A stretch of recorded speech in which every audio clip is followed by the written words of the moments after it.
They say diamonds are a girl's best friend, but if that's true, then this gem is my new BFF. When I saw it sparkling back at me from the surface, I knew we were going to be friends forever. But what exactly is it? Well, you might be thinking of one of these. But no, this is not a diamond mine. We're actually standing inside a completely different kind of ecosystem. One that's home to some pretty surprising wildlife and surprisingly important for fighting climate change. These places are often overlooked, undervalued, and seriously underappreciated. In fact, most people don't even realize that they're ecosystems at all. So first, let's give them a name. They're called peatlands or sometimes mires, mucky, wet, spongy ground that soaks up water like a giant sponge and holds it for a very long time. Peatlands include all sorts of wetland environments such as bogs, swamps, and fens. And while they make up just 3% of Earth's land surface, they play a big role in the global carbon cycle. That's because peatlands are really great at absorbing and storing carbon dioxide, and they can hold on to it for a very, very long time. In fact, some scientists think that peatlands may hold twice as much carbon as all the world's forests combined. So how does it do this? Well, you only have to look to the surface to find out. There are two main ingredients that go into making peat. The first is lots and lots of dead stuff: leaves, twigs, flowers, the bodies of dead animals, and anything else that would normally decompose and break down. And the second is time. You see, in order for something to turn into peat, it has to be in place for a long time. I mean, really, really, really long time. This is a natural process that happens over thousands of years. So what makes peatlands so special? Why do they hold on to so much carbon for so long? Well, it turns out that peatlands are made of really harsh stuff. Harsh conditions that prevent most things from breaking down. Peatlands tend to be found in areas with low temperatures, minimal water flow, and low oxygen levels, which doesn't sound particularly welcoming. The result is an environment that's very good at hanging on to stuff, even stuff that's usually broken down by decomposers. In other words, it creates the perfect place for carbon storage. In a normal forest ecosystem, fallen leaves and deadwood are broken down by fungi and bacteria, releasing carbon back into the atmosphere. But in peatlands, those tough decomposers have a hard time surviving. Most peatlands are also highly acidic, which further slows down decomposition rates. And it's this combination of factors that creates the perfect environment for peat to form. Just ask this chunk of peat that I pulled out of the ground here. It was once part of a tree that fell over 7,500 years ago, and now it's preserved almost perfectly.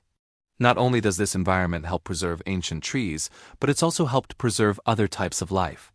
As a kid growing up in Scotland, I used to spend a lot of time exploring these wild places.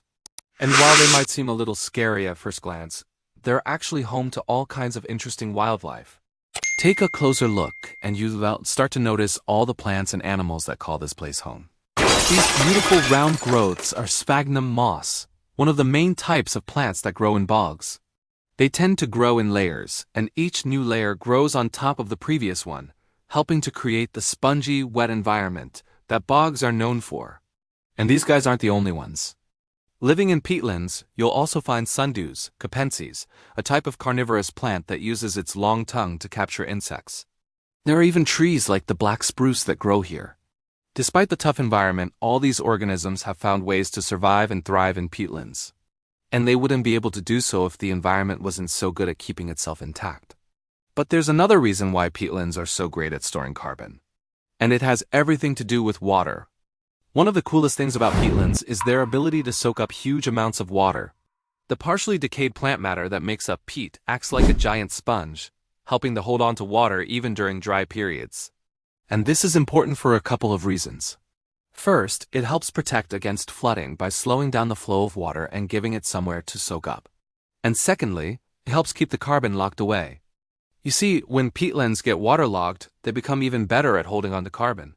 That's because water that sits on top of the peat compacts it, pushing out air and replacing it with water.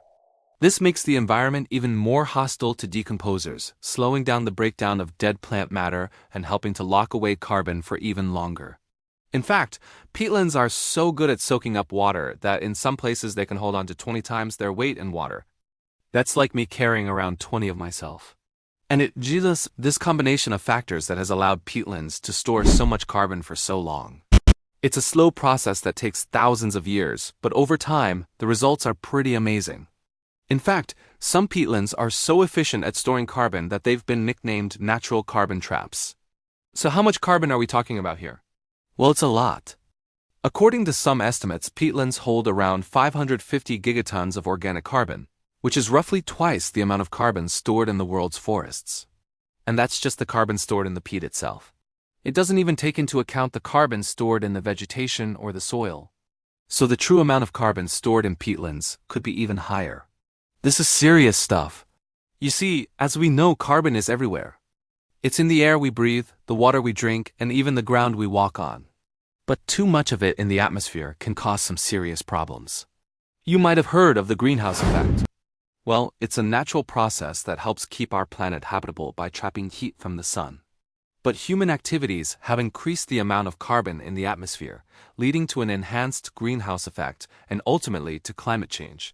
The problem is that excess carbon is causing all kinds of havoc, rising sea levels, more extreme weather events, and disruption to ecosystems around the world. That's why it's so important to understand where all the carbon is and how we can use it to our advantage. Peatlands are one potential solution. By protecting these ecosystems, we can help keep the carbon locked away where it belongs. It's easy to see why these places have been overlooked for so long. They're not exactly what most people think of when they imagine a pristine wilderness area. They might seem a bit too wild, a bit too untamed, a bit too scary even. But it's precisely this wildness that makes them so important. They rehome to all kinds of rare and endangered species, and they play a huge role in regulating our climate. So let's start valuing them for what they are, wild, weird, wonderful places that are essential for our survival. It's time we gave peatlands the appreciation they deserve. Not only are they fascinating ecosystems in their own right, but they're also a critical tool in the fight against climate change. So next time you see a patch of wild, overgrown wetland, take a closer look. You might just be looking at a natural carbon trap that has been silently protecting our planet for thousands of years.